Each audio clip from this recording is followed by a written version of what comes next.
आज हम आपको दो देशों के सफर पर लेकर चलेंगे। पहले बात होगी हेती की, जहां किडनैपिंग एक बिजनेस का रूप ले चुका है। ताजा मामला 17 विदेशियों से जुड़ा है। ये लोग 16 अक्टूबर को राजधानी पोर्ट ओ प्रिंस के पास एक अनाथालय से वापस लौट रहे थे। तभी उनकी गाड़ी को कुछ हथियारबंद लोगों ने रोक लिया। उसके बाद उन्हें उठाकर अपने ठिकाने पर ले गए। इस अपहरण कांड में शामिल गैंग का नाम है 400 मवोजो। गैंग ने रिहाई के एवज में लगभग 130 करोड़ रुपयों की मांग की है। आज जानेंगे 400 मवोजो गैंग की पूरी कहानी क्या है, हेती में इन दिनों अपहरण का क्या पैटर्न चल रहा है और विदेशियों की रिहाई के लिए क्या इंतजाम किए जा रहे हैं। जब हेती का चैप्टर खत्म होगा तब बात होगी ब्राजील की। ब्राजील में एक जांच कमेटी की रिपोर्ट लीक हो गई है। ये कमेटी कोरोना में सरकार की लापरवाही की जांच कर रही थी। लीक्ड रिपोर्ट से पता चला है कि कमेटी ने ब्राजील के राष्ट्रपति जायर बोल्सोनारो पर सामूहिक नरसंहार का मुकदमा चलाने की पेशकश की है। ब्राजील में कोरोना से मरने वालों की संख्या 6 लाख के पार पहुंच चुकी है। इसमें बड़ा हाथ बोल्सोनारो की बदइंतजामी, बड़बोलेपन और जहालत का रहा है। लीक हुई रिपोर्ट में और क्या-क्या लिखा है, राष्ट्रपति बोल्सोनारो पर किस तरह के आरोप लगे हैं और इस रिपोर्ट का बोल्सोनारो के भविष्य पर क्या असर पड़ सकता है, सब विस्तार से बताएंगे। नमस्ते, मेरा नाम है हर्षिता और आप देख रहे हैं लल्लन टॉप का इंटरनेशनल खबरों का डेली बुलेटिन दुनियादारी। पहले बात इतिहास की। साल 1957 की बात है। हेती में फ्रांसवा डुवालिये नाम का एक डॉक्टर सत्ता में आया। लोग उसे प्यार से पापा डॉग भी कहते थे। उसकी एक खासियत थी, वो इतिहास का जानकार था और अतीत से सबक लेना उसे अच्छी तरह से आता था। पापा डॉग से पहले हेती में 34 राष्ट्रपति हुए थे। उनमें से सिर्फ 6 अपना कार्यकाल पूरा कर पाए। बाकियों की या तो हत्या हो गई या उनका तख्ता पलट कर दिया गया। हेती की अश्वेत क्रांति के प्रणेता जैक डेल्सी को बीच सड़क पर काट दिया गया था। बाद में उनका मांस सुअरों को खिला दिया गया था। ऐसी नौबत ना आए, इसके लिए जरूरी था कि पूरा मजमून ही बदल डालो। पापा डॉग ने सबसे पहले अपनी सुरक्षा में लगे सैनिकों को हटा दिया। उसने अपनी पर्सनल आर्मी बनाई। इसका नाम रखा गया टोनटोन मकूत। इसमें हत्यारों, चोर लुटेरों और ठगों को भर्ती किया गया। वे पापा डॉग के प्रति वफादारी की शपथ लेते थे। जो पापा डॉग का विरोध करता, ये लोग उनका गला रेत कर सड़क पर फेंक देते। टोनटोन मकूत साधारण लिबास में रहते थे। उनकी कमर में हमेशा पिस्टल ठूसी रहती। उन्हें हेती में कुछ भी करने का अधिकार मिला हुआ था।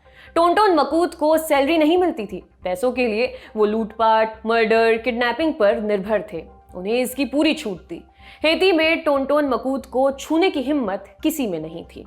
टोनटोन मकूत कितने शक्तिशाली थे, इसका एक उदाहरण सुनिए। एक बार हुआ ये कि हेती में ब्रिटेन के राजदूत गेरार्ड कोल स्मिथ पापा डॉग के घर पहुंचे। पहले तो उन्हें काफी देर तक इंतजार कराया गया, फिर उन्हें पापा डॉग ने मिलने के लिए बुलाया। दुआ सलाम के बाद ब्रिटिश राजदूत ने दबी जुबान में कहा, मिस्टर प्रेसिडेंट, टोनटोन मकूत पर लगाम कसने की जरूरत है। वे हमारे लोगों से जबरदस्ती लूटपाट कर रहे हैं। पापा डॉग ने ये सुनकर कहा, आप जाइए, हम करते हैं प्रबंध। प्रबंध हुआ। अगले दिन ब्रिटिश दूतावास में एक नोटिस गिरा। राजदूत को कहा गया, हमारा आपका साथ यहीं पर खत्म होता है। अब आपका यहाँ रहना ठीक नहीं। पापा डॉग का आदेश था कि ब्रिटिश दूतावास को खाली कर दिया जाए। राजदूत को देश से निकालकर दूतावास पर ताला लगा दिया गया। 1971 में पापा डॉग की मौत हो गई। अगले 15 सालों तक उसके बेटे बेबी डॉग का शासन चला। उस दौरान भी टोनटोन मकूत का कहर बरकरार रहा। 1986 में बेबी डॉग के खिलाफ विद्रोह शुरू हुआ। कुर्सी पर मंडरा रहे खतरे के बीच वो देश छोड़कर भाग गया। बेबी डॉग की फरारी के बाद टोनटोन मकूत को भंग कर दिया गया। टोनटोन मकूत भंग जरूर हुआ था, लेकिन इससे जुड़े लोगों की दिनचर्या में रत्ती भर का भी फर्क नहीं आया। इसमें शामिल लोगों ने अपना पुराना पेशा जारी रखा था। इनमें से कुछ सेना के साथ जुड़ गए, कुछ पॉलिटिकल पार्टियों के लठैत के तौर पर काम करने लगे, जबकि कुछ लोगों ने अपना गैंग बना लिया। हेती में पापा डॉग ने अपने पीछे जो विरासत छोड़ी, उसका असर आज तक कायम है। हेती के अलग अलग इलाकों में गैंग्स का कब्जा है। उनका पूरा आधार अपराध से होने वाली कमाई पर टिका हुआ है।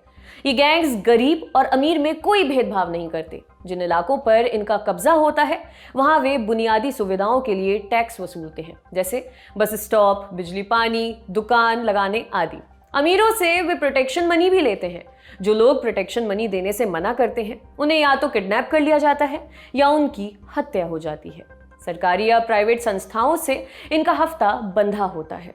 सरकार और अधिकारियों को इनका पूरा कच्चा चिट्ठा पता है, लेकिन उनमें कार्रवाई करने की हिम्मत नहीं बची है। रिपोर्ट्स के अनुसार ये गैंग खुलेआम अपना धंधा चलाते हैं। फिरौती मांगते समय वे किसी भी तरह की सेफ्टी नहीं बरतते। फिरौती लेते वक्त गैंग के सदस्य अपना चेहरा तक नहीं ढकते। उन्हें इस बात का कोई डर नहीं होता कि उनकी पहचान हो जाएगी। कुल जमा बात यह है कि गैंग्स हेती में समानांतर सरकार चला रहे हैं।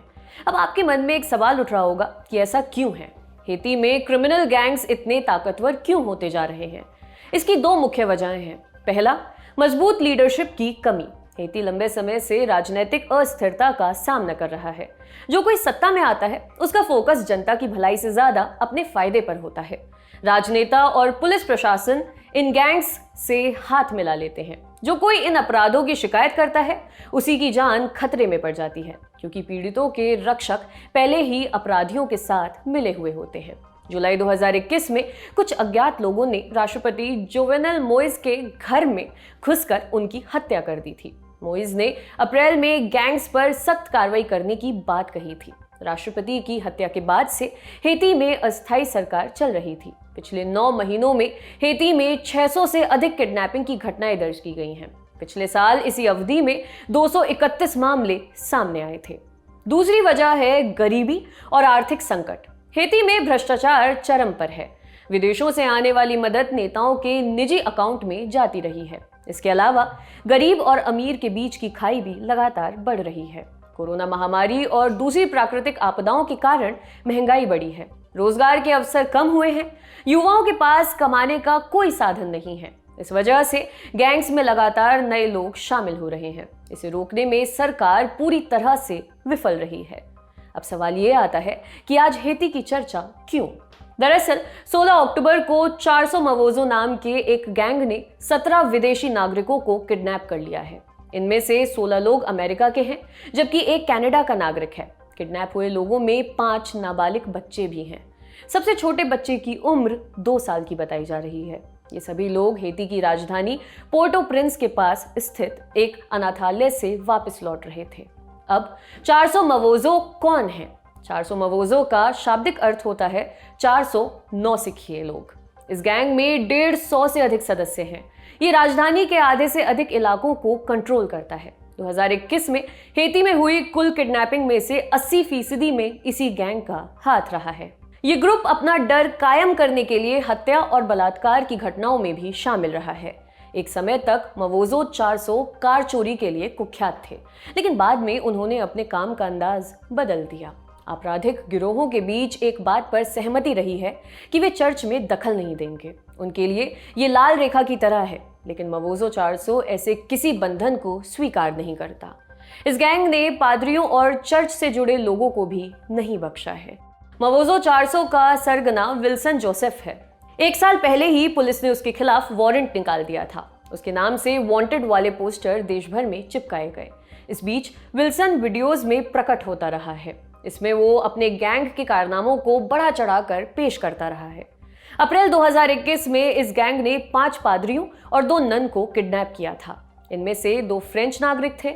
हेती के कैथोलिक स्कूल और यूनिवर्सिटीज इस घटना के विरोध में हड़ताल पर चले गए थे। 3 हफ्ते तक चले समझौते के बाद उनकी रिहाई हुई। दोनों पक्षों ने फिरौती की रकम पर कोई जानकारी नहीं दी। हालांकि रिपोर्ट्स बताते हैं कि उन्हें छुड़ाने के लिए लगभग 8 करोड़ रुपए दिए गए थे। अब एक सवाल ये भी है कि 16 अक्टूबर को किडनैप हुए लोगों को छुड़ाने के लिए क्या कदम उठाए जा रहे हैं? अमेरिका ने कहा है कि इन लोगों की रिहाई सरकार की प्राथमिकता में है। अमेरिकी एजेंसियां हेती की सरकार के संपर्क में हैं। FBI की एक टीम भी हेती पहुंच गई है। ये टीम वहां आगे की कार्रवाई में मदद करेगी।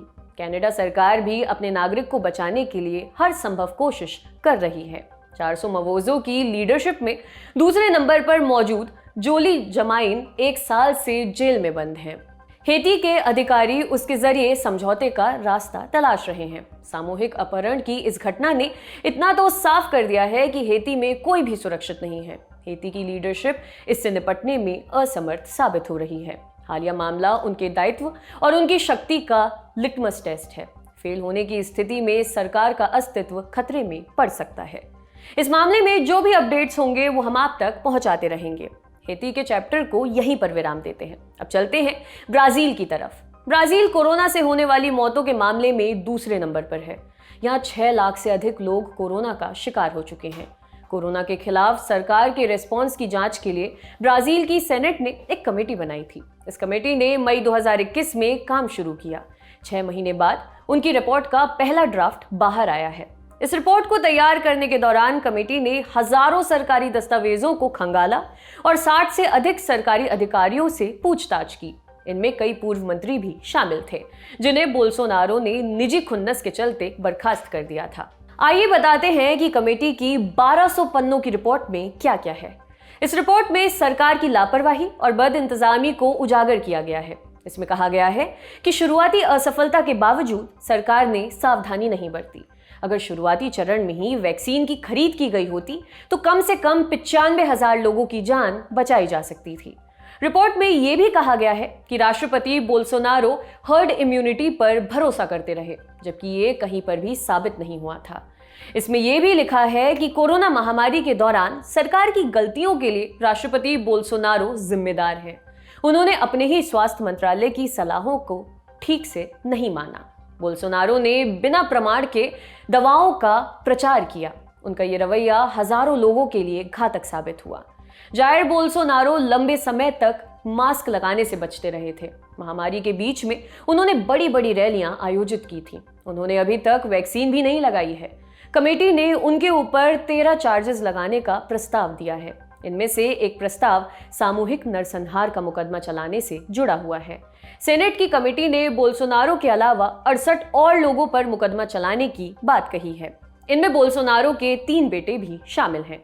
राष्ट्रपति बोल्सोनारो ने जांच को मजाक बताया है। उन्होंने कहा है कि यह राजनीति से प्रेरित है। क्या राष्ट्रपति पर नरसंहार का मुकदमा चलेगा? इसकी संभावना बेहद कम है। इस रिपोर्ट पर सेनेट कमीशन अगले हफ्ते वोट करेगा। अभी इस रिपोर्ट में बदलाव की संभावना है। फाइनल रिपोर्ट आने के बाद कमेटी इसे प्रोसिक्यूटर जनरल के पास भेजेगी। प्रस्ताव पर अमल करने का जिम्मा उनके पास है। ब्राजील में प्रोसिक्यूटर जनरल की नियुक्ति राष्ट्रपति ही करते हैं। बोल्सोनारो के द्वारा नियुक्त व्यक्ति उनके खिलाफ हो जाए, इसकी उम्मीद न के बराबर है। हालांकि इतना तो तय है कि आने वाले चुनाव में इसका असर जरूर होगा। अगले साल अक्टूबर में राष्ट्रपति पद के लिए चुनाव होने वाले हैं। बोल्सोनारो के खिलाफ लगातार विरोध प्रदर्शन हो रहे हैं। लोग उनसे इस्तीफे की मांग कर रहे हैं। अगर ये गुस्सा चुनाव तक कायम रहा तो बोल्सोनारो के लिए दोबारा चुनाव जीतना मुश्किल हो जाएगा। सेनेट की रिपोर्ट इस संभावना को विस्तार दे रही है। आज की दुनियादारी में बस इतना ही। कल फिर मुलाकात होगी। इसी उम्मीद के साथ विदा लेती हूँ। शुक्रिया। शुभ रात्रि।